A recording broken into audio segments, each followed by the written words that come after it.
നമസ്കാരം.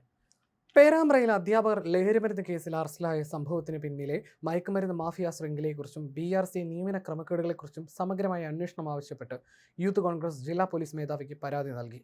സംസ്ഥാന general secretary VP ദുൽകിഫിലാണ് പരാതി നൽകിയിരിക്കുന്നത്. പേരാമ്പ്ര NDMA കേസുമായി ബന്ധപ്പെട്ടുകൊണ്ട് BRCയിൽ ജോലി ചെയ്തു വരുന്ന 3 അധ്യാപകന്മാരെ അറസ്റ്റ് ചെയ്തത് വളരെ ഞെട്ടലോടുകൂടിയാണ് ഈ പ്രദേശം കാണുന്നത്. വലിയ ആശങ്കയും ഭയവുമാണ് ഈ ഒരു പ്രത്യേക സാഹചര്യം നാടിനെ കൊണ്ട് എത്തിച്ചിരിക്കുന്നത്. പക്ഷേ ഇതിന് അധികാരികളുടെ ഭാഗത്ത് കൃത്യമായി ഇടപെടൽ നടത്തിയിരുന്നെങ്കിൽ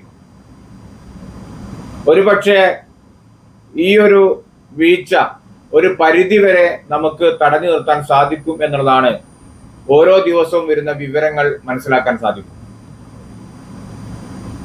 ഇന്ന് യൂത്ത് കോൺഗ്രസ് വടകര റൂറൽ SP-ക്ക് ഇതന്വേഷിക്കുന്ന SIT-ക്ക് കൈമാറാൻ വേണ്ടി ഒരു കത്ത് നൽകിയിട്ടുണ്ട്.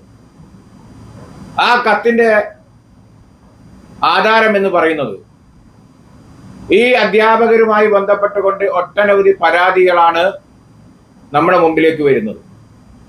അതിൽ വളരെ ഗൗരവമുള്ള പരാതികളുമുണ്ട്. അതിൽ ഏറ്റവും പ്രധാനപ്പെട്ടതാണ് ഇവരുടെ വിദേശ യാത്രയുമായി ബന്ധപ്പെട്ടുകൊണ്ട് ഒരു ഗവൺമെന്റ് ഉദ്യോഗസ്ഥൻ, ഒരു താൽക്കാലിക ഉദ്യോഗസ്ഥൻ നടത്തേണ്ട ചട്ടങ്ങൾക്ക് വിരുദ്ധമായി അവർ വിദേശയാത്ര നടത്തി എന്ന് മാത്രമല്ല, അത് കഴിഞ്ഞ് അവർ അതേ സ്ഥാനത്ത് തന്നെ എങ്ങനെ അവർക്ക് ജോലി ചെയ്യാൻ സാധിച്ചു എന്നുള്ളത് കൃത്യമായിട്ടുള്ള ഒരു ചോദ്യചിഹ്നമായി കിടക്കുകയാണ്.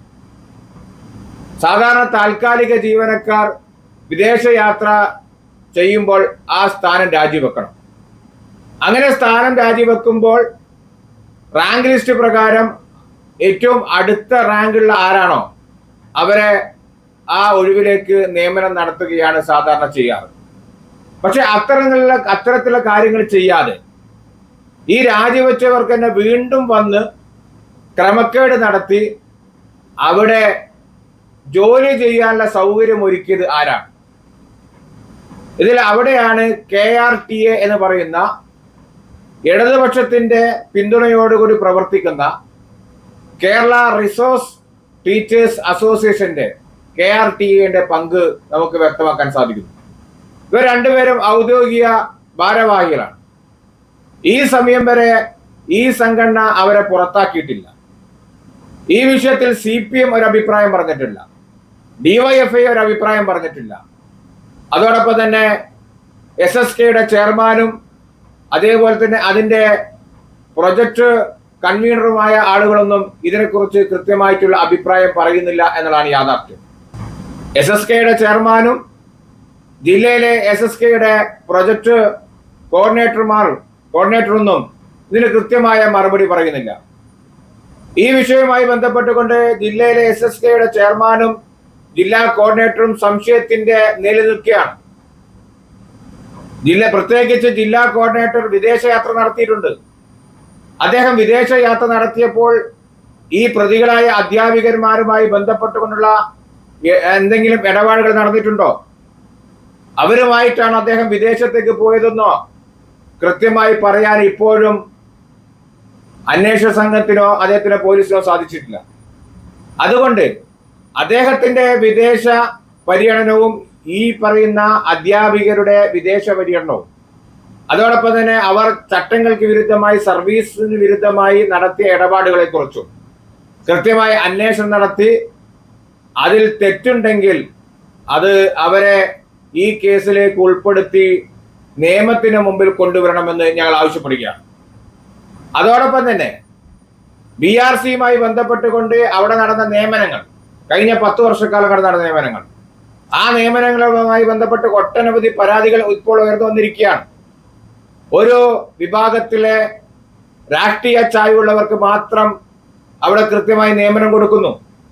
അവരെ 10 വർഷവും അവിടെ നിലനിർത്താൻ ശ്രമിക്കുന്നു.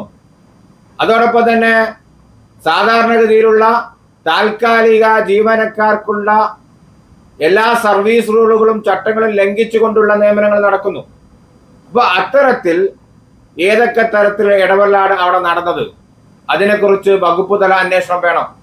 നേരത്തെ സൂചിപ്പിച്ചതുപോലെ SSKയുടെ ചെയർമാനും അതിന്റെ കോർഡിനേറ്ററും അവരൊക്കെ ഇതിൽ എത്രത്തോളം ഇൻവോൾവ് ആയിട്ടുണ്ട് എന്നുള്ളതിനെ കുറിച്ച് കൃത്യമായിട്ടുള്ള അന്വേഷണം നടത്തി മുന്നോട്ട് പോകാൻ നമുക്ക് സാധിക്കണം. ഇത്തരം കാര്യങ്ങൾ അന്വേഷിച്ചു കഴിഞ്ഞാൽ ഇതിന്റെ ഒരു പരിധി വരെ ഇതിന്റെ വ്യാപ്തി നമുക്ക് മനസ്സിലാക്കാൻ സാധിക്കും. അതുകൊണ്ട് ഞങ്ങൾക്ക് ഒരു കാര്യം സൂചിപ്പിക്കാനുള്ളത്, ജില്ലയിലെ CPM-ന് ഇതിന്റെ ഈ വിഷയത്തോടുള്ള അഭിപ്രായം എന്താണ്, ജില്ലയിലെ DYFIയുടെ അഭിപ്രായം എന്താണ്, KSTയുടെ അഭിപ്രായം എന്താണ് എന്നറിയാൻ ഞങ്ങൾക്ക് ആഗ്രഹമുണ്ട്. ഇവരെ സംരക്ഷിക്കുന്ന നിലപാട് അവർ സ്വീകരിക്കുമോ എന്ന് ഞങ്ങൾക്ക് ഇപ്പോൾ സംശയമുണ്ട്. കാരണം അവർ ഈ സംഘടനയിൽ നിന്ന് ഇതുവരെ പുറത്താക്കിയിട്ടില്ല എന്നുള്ളതാണ് യാഥാർത്ഥ്യം.